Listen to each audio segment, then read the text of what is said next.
susahnya kerja sekolah ni. Siapalah nak bantu? Nak cuba tanya Alisa lah, kot dia faham. Alisa, kau tahu tak kerja sekolah ni susah lah, aku tak faham. Naziha, Alisa pun tak tahu. Alisa tengah fikir macam mana kita nak buat kerja sekolah ni. Hai kawan-kawan. Ya, Dira. Susah ke kerja sekolah ni? Saya dengar dari tadi awak asyik merungut je. Ya, susah. Oh, jom ikut saya. Saya boleh tolong awak siapkan kerja sekolah awak. Wah.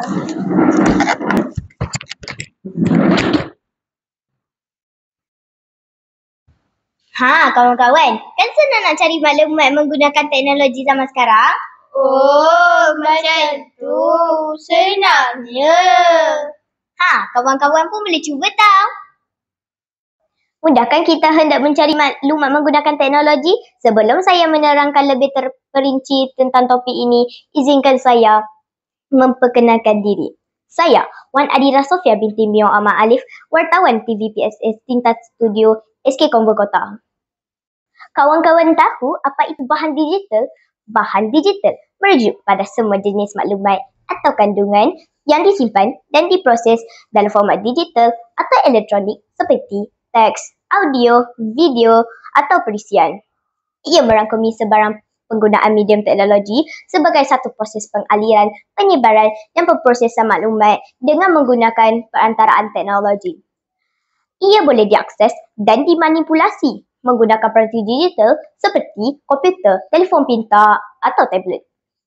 Di Malaysia, Kementerian Pendidikan Malaysia KPM telah mengambil langkah signifikan dalam memperkenalkan dasar pendidikan digital yang bertujuan memastikan sekolah-sekolah di seluruh negara dapat mengintegrasikan teknologi dalam pengajaran dan pembelajaran. Inisiatif seperti Digital Educational Learning and Initiative Malaysia atau D5 telah menyediakan platform pembelajaran digital bagi membantu guru dan pengajar mengakses sumber pendidikan yang berkualiti secara dalam talian, menjadikan pelajaran lebih menarik dan dinamis. Selain itu, ia juga dapat meningkatkan keupayaan guru dalam pengajaran digital.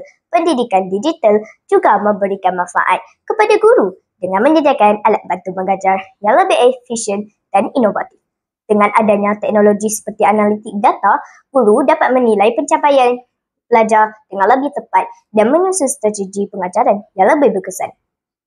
KPM telah memperkenalkan pelbagai latihan profesional untuk guru dalam bidang teknologi pendidikan, termasuk kursus pembelajaran dan blended learning yang menggabungkan pembelajaran secara fizikal dan dalam talian.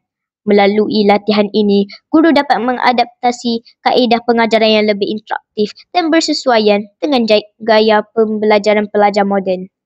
Bahan digital memainkan peranan yang penting dalam memperkasa pendidikan negara kita. Antara manfaatnya ialah bahan digital boleh diakses dari mana-mana sahaja dan pada bila-bila masa melalui internet atau peranti mudah alih, menjadikannya lebih mudah untuk pelajar atau pengguna. Seterusnya, bahan digital memudahkan komunikasi dan kolaborasi antara pelajar, guru dan rakan sebaya. Di samping itu, penggunaan bahan digital boleh mengurangkan kos percetakan, pengedaran dan penyimpanan. Dalam sektor pendidikan, bahan digital boleh mengurangkan kos buku teks, alat tulis dan bahan pembelajaran lain. Sebelum saya mengakhiri video ini, boleh disimpulkan bahawa penggunaan bahan digital dalam memperkasa pendidikan negara bukan lagi satu pilihan, tetapi satu keperluan bagi memastikan murid sekolah bersedia untuk masa depan yang dipacu oleh teknologi.